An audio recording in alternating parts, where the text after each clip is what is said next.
Thank you very much, everyone.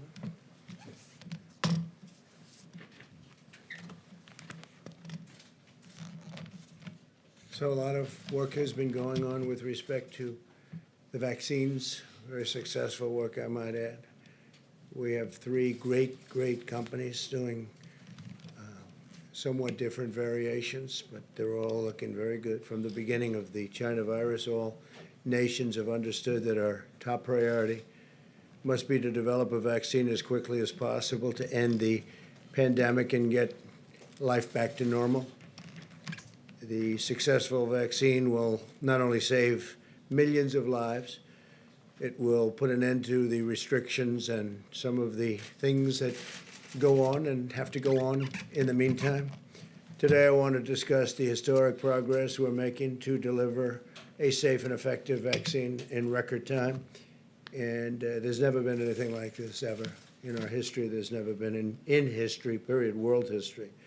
Since January, America's brilliant doctors and scientists have been working around the clock.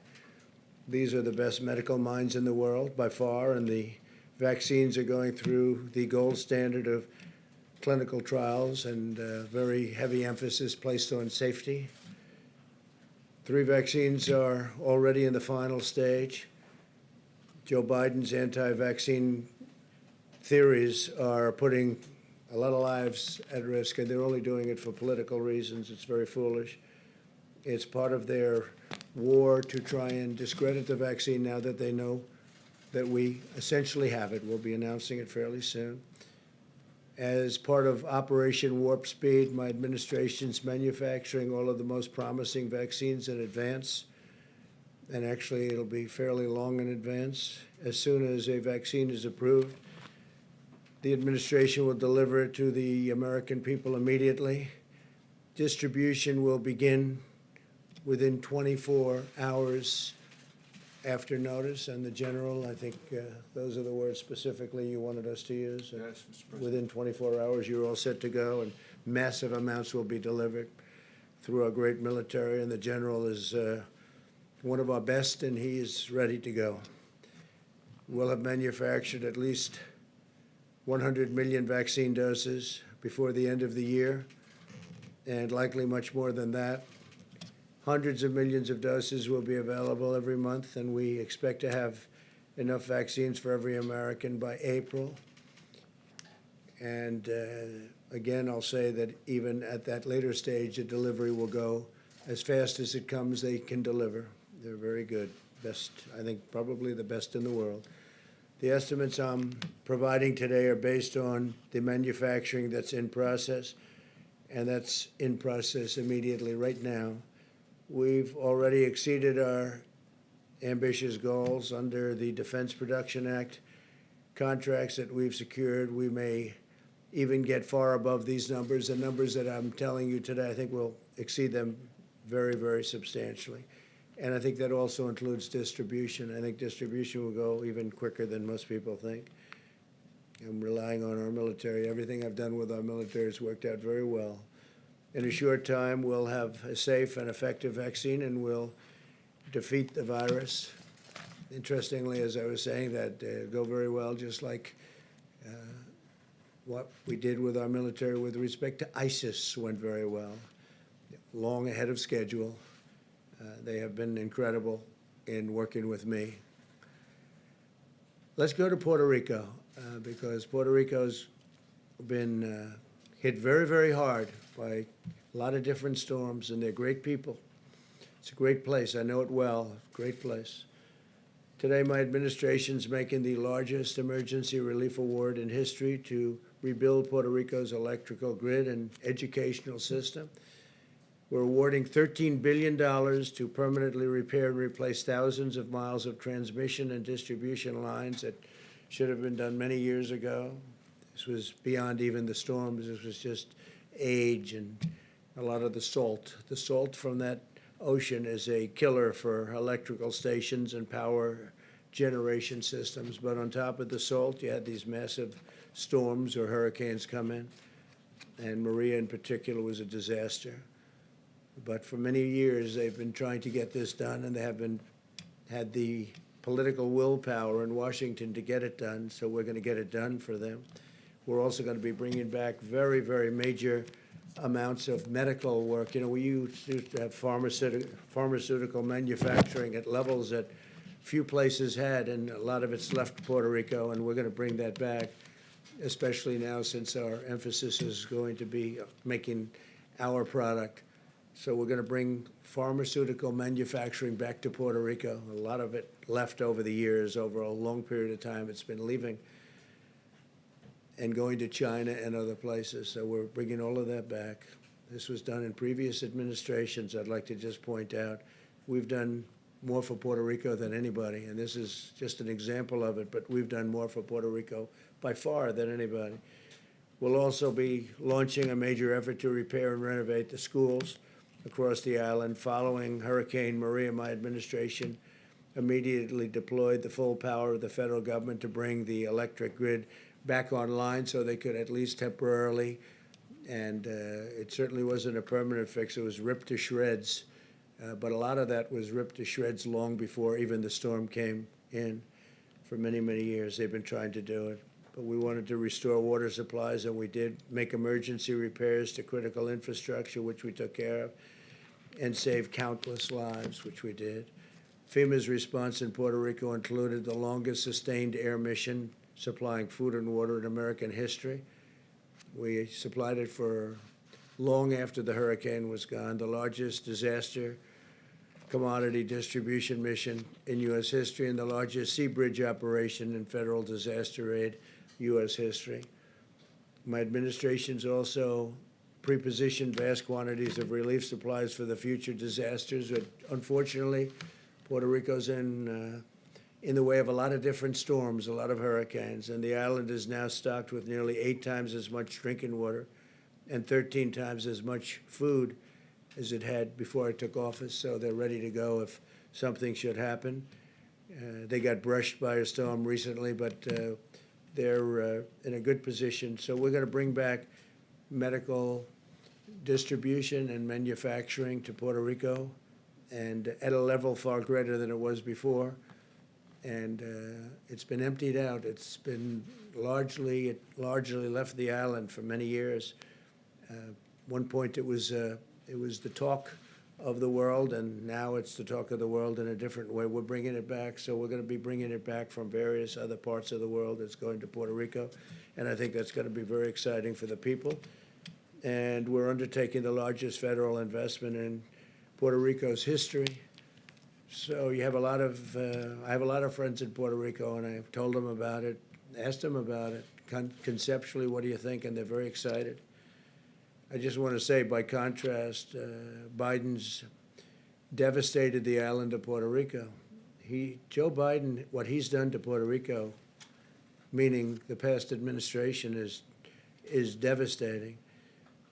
In 1996, Biden voted to eliminate a critical tax provision that had allowed Puerto Rico to become a dominant player in global pharmaceutical manufacturing. That's what happened.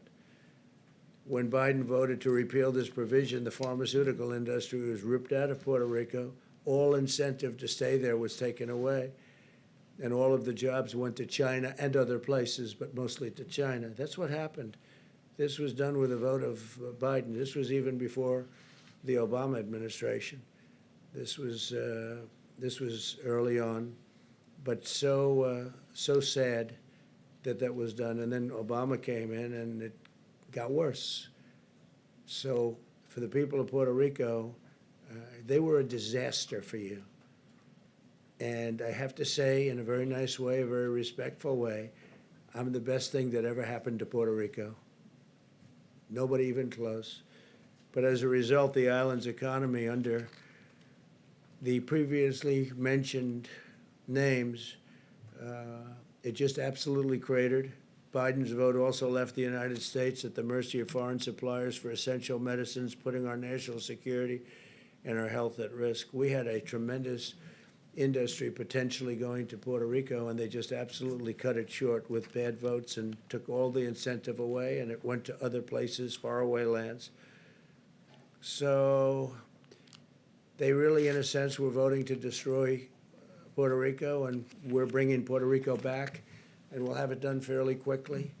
And the $13 billion is, that's a tremendous amount of money, but it's a very important amount, and I think you're going to see something terrific. And it's very exciting. To me, what the most exciting is bringing the whole pharmaceutical industry back. We've spoken to various companies, and they're willing to go there.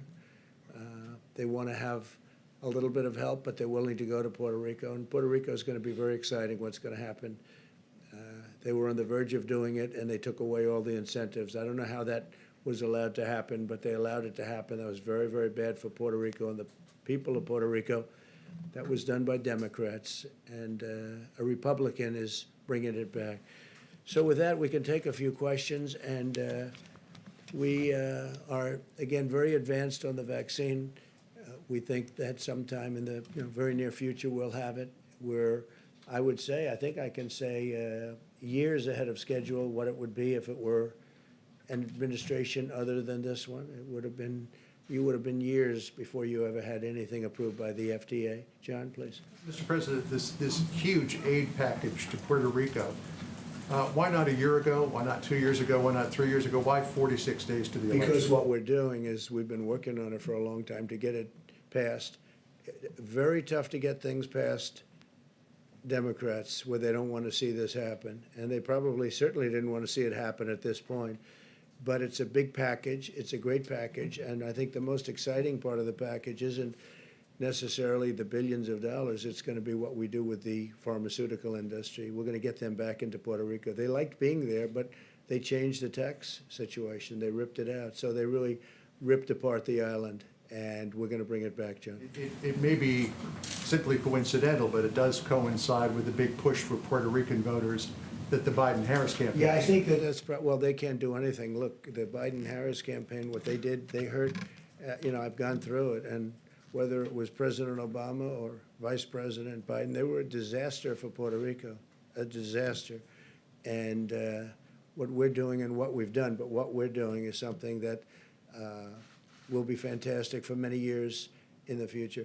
Bringing back the pharmaceutical industry, manufacturing in Puerto Rico is what they've wanted for years, and we're doing that in addition to the $13 billion. Yes, please. Mr. President, I think I heard you right saying that you said that you expect to have enough vaccines for every American by April. So as we sit here in mid-September, and there have been questions about the timeline, can you walk us through now and the beginning of April to which every American can have a vaccine? Sure, and what and I that think might we look may like? exceed those numbers even. Scott, do you want to discuss that quickly? Sure. As has been said many times. From the podium, please.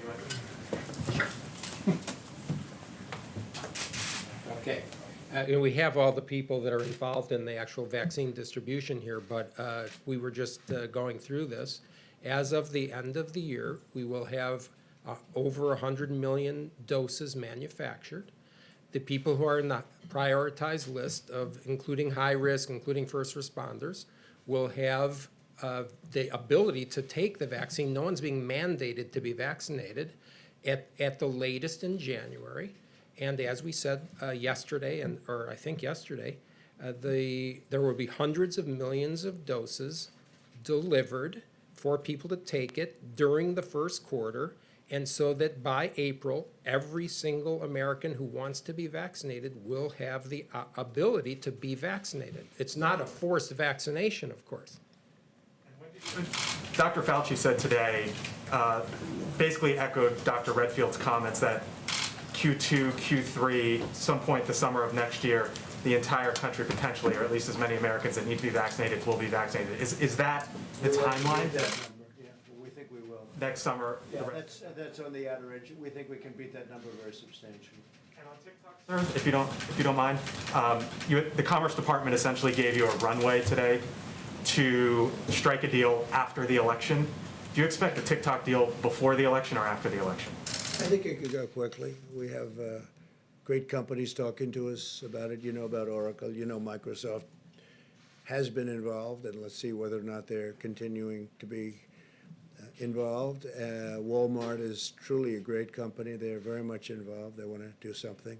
So we have some great options, and maybe we can keep a lot of people happy, but have the security that we need. We have to have the total security from China. We're not going to do anything to jeopardize security. At the same time, it's an amazing company and very, very popular. So if we can do a combination of both, I'd be very happy doing that. Could go very quickly, though. Could go very, very fast. Yeah, please. Mr. President, Go ahead, please. The Kuwaiti, when you, OAN. thank you, Mr. President. On Kuwait, so the Kuwaiti ambassador to Austria this week told the IAEA that the Kuwaiti government is very concerned over Iran's constant breaching of the JCPOA.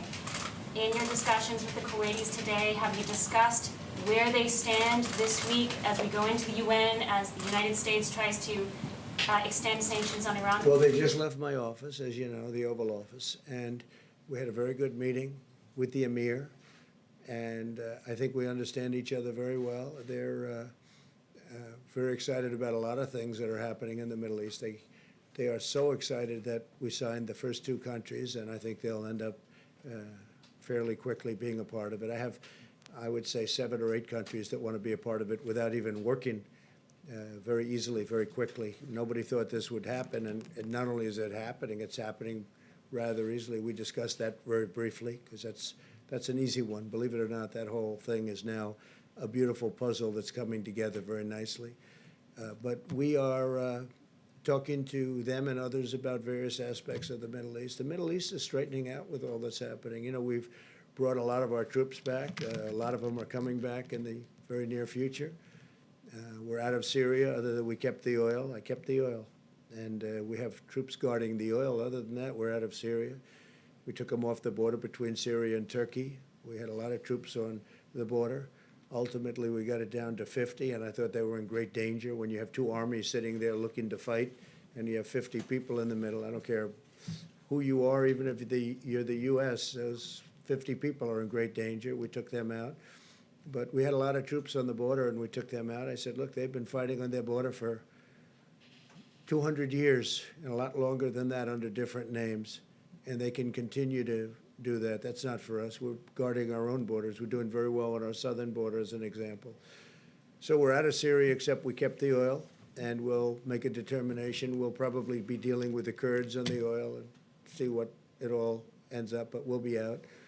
And very importantly, we're down to very few soldiers in Iraq, and we'll be down very shortly over the next couple of weeks to 4,000, less than 4,000 in Afghanistan. And then we'll make that final determination a little bit later on. We're dealing very well with the Taliban. They're very tough, they're very smart, they're very sharp. But, you know, it's been 19 years, and even they are tired of fighting, in all fairness. And we really served as a police force, because if we wanted to do what we had to do, we would have fought a lot differently than they have over the 19 years. They didn't fight it properly. They were police, okay? They're not police, they're soldiers. So there's a difference. The police, nobody has more respect for police than I do, but they have to do their own policing. So we're having some very good discussions with the Taliban, as you probably heard. It's been public.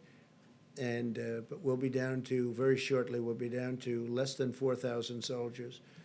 And so we'll be out of there, knowing that certain things have to happen, certain things have to be fulfilled. But 19 years is a long time, 8,000 miles away. 19 years is a long time. And the Middle East, the whole Middle East equation, if you look at what's happened, if you've looked at the stupidity of decisions that were made, including the deal that was made, I mean, take a look at what happened with Iran. Had that deal stayed, had I not broken that deal, you could have never done the deal that I'm doing now, where all the countries are pouring in. And I had 2 calls this morning with countries that want to know, when can we go into the deal? They want to go. It's not that we're giving anything. They want security. They want peace. And they're really tired of fighting. It's incredible. They're tired of fighting. They've been fighting for so many years. They're tired of fighting. Thank you very much. Mr. President. Mr. President, a question on the vaccine, but first on Puerto Rico. I heard you many times over the past couple of years saying that Puerto Rico got too much money. I mean, just last year you said Puerto Rico is one of the most corrupt places on earth. Well, You talked that's about how true. Congress That's had sent true. too They much have been. money. John, But You said never again. You said Congress gave too much money to Puerto Rico. Why now are Because we're you? building it up as a great medical, pharmaceutical manufacturing area where, we're going to be taking back a lot of the business that we let go for years. And we're going to bring it back. They were very good at it. They did a fantastic job, but they destroyed it with their tax policy. They made it impossible for people to stay, so people went to China mostly and to other countries. Puerto Rico has been very corrupt in terms of its politicians. You see that. They're one after another. It's been unbelievably corrupt. And we're studying that and working on that. And we think we have a good group of people who are working very well with the politicians right now. But I think more exciting than the dollars, and you have to do something with respect to their grid. Their grid is a disaster. Their generators are wiped out. And they've been wiped out for years, long before Maria came. They've been wiped out for years. So if we can build Puerto Rico back into a pharmaceutical manufacturing area, we're going to designate it as such. I think it'll be unbelievable for Puerto Rico, unbelievable for the people of Puerto Rico, and we can make it very successful. And a larger question on the vaccine and on other issues regarding the experts in your government. Last night, you criticized what Christopher Wray told Congress, your FBI director. You obviously said that the CDC director was flat wrong on a couple of things this week. How is it that you don't trust your own experts? Do you think you know better Not than all they of them. do? No, I think I have. Yeah, in many cases I do. I think we have a bigger problem with China than we have with Russia. I think China is a far bigger problem. And I said, well, that's okay if you want to think about Russia, but what about China? I think that's appropriate. I thought that the definition of Antifa was an absolutely incorrect definition, so I speak up. I like to speak up. I have fantastic people. That's why we're able to make these great trade deals. That's why we're able to do things like we're doing today. That's why the country has done so well. The country's done numbers like nobody. Had we not had the China plague come in, if that virus didn't come in, the plague, I call it, the plague from China didn't come in, the numbers we had were not only record-setting, they were beyond anything anyone's ever seen in any country, frankly. Now, we closed it up, and now we're opening it up. And by the way, the Democrats ought to open up their states, and they ought to open them up fast, John. The faster the better, because they're hurting their people.